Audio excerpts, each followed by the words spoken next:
Welcome to the February and March updates for the Xbox 360 challenge. If you're new here, I'm working on collecting and beating every physically released North American Xbox 360 game. I'm currently at 643 games, so I'm going to go over the games that I beat in February, as well as the games I beat in March, and the games that I recently added to the collection. First games first. Blue Dragon. When I first started the 360 challenge, I tried to play this game... What is Blay? I tried to play this game earlier on, back in like 2019, 2020.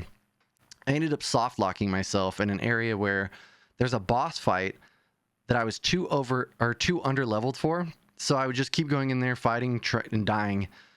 I believe it's the last boss fight on disc 3. Anyways, it was near the second half of the game. So I had put myself in a position where I just could not beat the game. You couldn't leave and level up. All the enemies that were inside that area were now dead, and the boss was too high power for me to beat it. So this time I played through it a little bit slower and took my time, grinded some things out. I did end up having a similar issue near the end of the game, but I wasn't soft locked by it. By that point, you're allowed to travel wherever you want, and I had to level up subclasses. This game expects you to use subclasses. Back to subclass leveling to hopefully beat this game and branch off and not just stick to your main class. Because I didn't realize if you unlock skills for your subclasses, you can then still use them. It's really interesting. It's super well done. The game is beautiful. It's Akira Toriyama, the Dragon Ball Z artist. Fantastic game. I finally beat it. I got my revenge on this game and loved every moment of it, actually. And it's a great... RPGs are really good for just hanging out. Yeah. Chopping you, yeah, you get... Yo, did we do it? I think we did it. Yo, let's go. Next, we played a very B title, Oni-Chanbara Bikini Samurai Squad. Funny story about this game. I actually imported this before it came out to the States. When I first started learning Japanese, I decided I was going to get an import Xbox 360 and start importing games that didn't come out to the States to maybe try to learn to read and write it better. This was one of the games that I imported, and it's not great. It's very much like a bad Dreamcast game, I guess. It's super simple. You're running around as half-naked bikini ladies killing zombies. It's not bad, but it's also not good. Like, it's very rudimentary. You unlock different abilities, but none of them really seem to matter that much because the combat is just kind of uninspired. I think they knew what they were doing just by putting people in bikinis and getting blood everywhere. I think they catered to a very specific audience.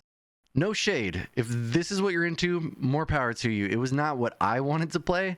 The combat being so dull and the bosses being very spongy, they just took a ton of hits and would do a ton of damage. It wasn't super fun, so I ended up dropping the level to easy just to get through the game.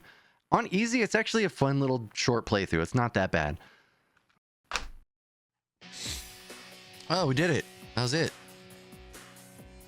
We beat the game.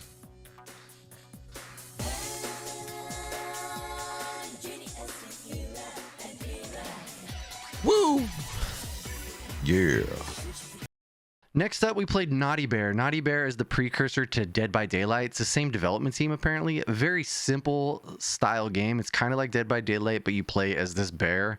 The story is kind of sad and actually pretty dark, but the gameplay's pretty fun. You're going around and setting traps and trying to murder bears, and you know, fun. This feels weird to say, but anyways, you're going around, you're setting traps, and you're trying to murder these bears in ways that keep a combo going so you can get the highest score possible for each event. It requires a certain amount of gold trophies. I don't remember the exact amount, but you had to unlock a certain amount of gold trophies to be able to get to the final stage. There's only one level. They just kind of move things around within the level, so the level layout stays the same, but where interactive items are move. Like if there's a telephone you can sabotage, that might be in a different place each round or each level, depending on what the challenge is. There's tons of different challenges. There's ones where you can't be seen, there's ones where you can't be hit. But yeah, I was surprised that this game remained fun from beginning to end, given that it's a very, very simple formula. Here's the credits just to make it official. Here's the credits. Apparently, we never had to play this game at all. If the barrier to call a game beat is to see credits, I could have just ran the credits from the get-go. We beat Tiger Woods PGA Tour 06. This is the first sports game that I've actually played in the challenge. I was a little apprehensive. I didn't know what it was going to entail. I ended up liking this way more than I thought I was going to. It turns out golf games might be fun. The mechanics for this game are actually more complicated than I expected them to be, but it turns out it's really fun. You move the sticks to actually swing the club. I grew up playing more arcadey style golf games, but this was really fun. And I know some of you might be thinking, how do you beat a sports game? So luckily this game has a career mode, and in the career mode you have to do some challenges to be able to earn the ability to go to the PGA Tour. Once you get to the PGA Tour, the goal is to beat the PGA Tour, to win it. As soon as I got to the PGA Tour, I'm going to be honest, I didn't play through every single course. What I did instead was I simulated to the final, what do you call that? I simulated to the final challenge, the final, what is a playoff in golf? Match? I don't know. I don't know what to call it. I simulated to the final match and played through that. It wouldn't let you just simulate to the end and act like you beat it. You had to at least play the last one. So I did that and considered it beat. I won. It took a while. I actually had to go back and get some points. I realized that I made this game way harder on myself because I wasn't utilizing the attributes correctly. In the career mode, you actually unlock different gear depending on the challenges you beat. And on each gear has bonuses to stats. I was grinding the last competition for really long before I realized I just needed to allocate the stats in a way that benefited my playstyle. Once I did that, I ended up beating the final challenge. But yeah, Tiger Woods PGA 06 actually more fun than anticipated. Don't gotta be a hero. I think we just won. Here's a special trophy ball to help remind you of your first tournament win. That's what I'm talking about, son. Then we beat Grand Theft Auto 5. This game is still good. With GTA 6 right around the corner, allegedly, this year, maybe, I don't know. This game is still really good. It holds up really well. Yes, is there questionable things? For sure, there's going to be questionable things in this game. But it's fun. It's really fun. It's still fun to play. I got a little distracted at times. It's your house. There we go. Now we're on the counter. What do we got up here? What are you hiding? What's in the bread box? But it didn't take that long. I don't think I have to explain to you how good Grand Theft Auto games are, but I might. If you haven't played Grand Theft Auto 5, 4 and 5 are my probably top 2 in the GTA series. That probably is for many people. 4 might actually be my favorite. Something about Nico Bellic. Anyways, Grand Theft Auto 5, fantastic game. Had tons of fun. There it is, y'all.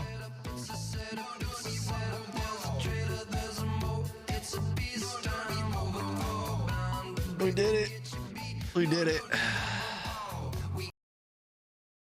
Then we beat Wet.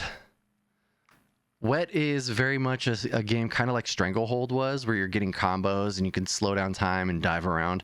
I actually think overall it's a better game. It's done in a better way, I think. It performs better. It's just more fun, in my opinion. If you like Stranglehold and haven't played Wet, you will love Wet. We got Wet a lot playing this game.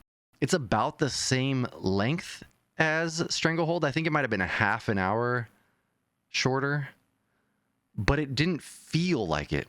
Like Stranglehold felt long because the mechanics kind of wore out their welcome. They weren't done super well. It had a lot of really cool things in it and cool ideas, but a lot of times it fell flat or just straight up broke. Where Wet had some of those moments, but not nearly as many. There were times, this game probably would have been even shorter, but there were some times in these, you go to these areas where you get all blood rage mode and it turns into this, I don't know, really weird, all red and white and black chaos type gameplay. I don't even know how to describe it. I'll just show it and you can see. But in those moments, it wasn't always clear which direction to go. And those were the only times that it really stumbled, in my opinion. But yeah, Wet, fantastic game. Good short playthrough. Oh no, she came back to life? Oh, Wiggles are back. Oh, we did it. Yo, we beat Wet. All right, now we are on Dragon Age Origins is the game we're currently playing now. Every April, I take a break to play TMNT speedruns, so I started this at the end of March and have not gone back to it because right now I'm doing TMNT speedruns for the NES. I will return to this in May, though. May 1st, we'll come back to Dragon Age Origins. I can't say words. Dragon Oranges? Orange dragons. I can't words. But anyways, so far, I don't think I'm that far into it, I don't think I'm that far into it, maybe like 6 hours, potentially. This feels like peak BioWare. I have a feeling this is going to be a long playthrough. I'm already very much engaged in the story. And every decision feels like there's not a very clear, correct decision, which can lead to a lot of, I don't know which way to go. Of course, everything's going to have consequences, but if I help Jowan, and he is using blood magic, there's a theoretical possibility that Jowan comes back to haunt me with his blood magic. I appreciate it because it gives your decisions weight. It's not like a very clear, this is the good decision and this is the bad decision. Each choice so far feels like they have their own weight. If you like BioWare games, you will probably love this game. I'm not that far into it. Don't take my word for it. Reading Rainbow, all that stuff. Well, yeah, we'll return in May. All right, then I've added some games to the collection. I found this at a garage sale, Far Cry Predator. They had a couple games that I didn't have yet. Far Cry Predator is one of them. I think I now have all of the Far Cry games for 360. So at this garage sale, I got Far Cry Predator. Never played it. Far Cry 4, also have never played it. Overlord, never played it. Very excited for this one. Forza Horizon, also never played it. A bunch of games I've never played. And Warriors Orochi 3.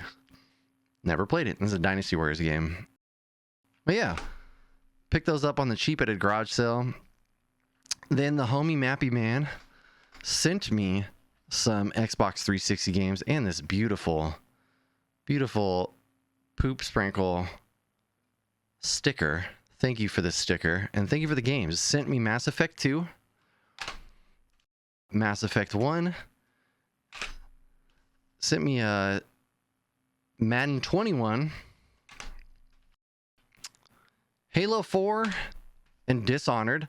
These are all games I already own, so what I plan on doing with these is when I beat the games, I will give these away in chat. I think that's the current plan for these, since they're duplicates. But thank you again for donating games to the 360 challenge. I greatly appreciate it.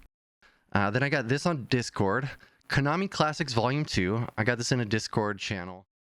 I was really excited to get this, but when I got it, it actually has Konami Classics Volume 1 in it, which I'm not even mad about. So I still need Konami Classics Volume 2.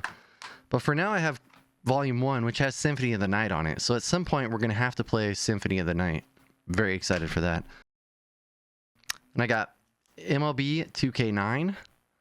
I'm getting pretty close to having all the Major League Baseball games, I believe. And The Evil Within. So that puts me at 643 physical Xbox 360 games, which is absolutely wild. But yeah, I'm having a fun time, and I'll continue to do these update videos, whether you like it or not, because I'm not your real dad. And I'll see you for the Xbox 360 challenge back in May. Until then, let's keep turtling about it. All right, y'all. Bye.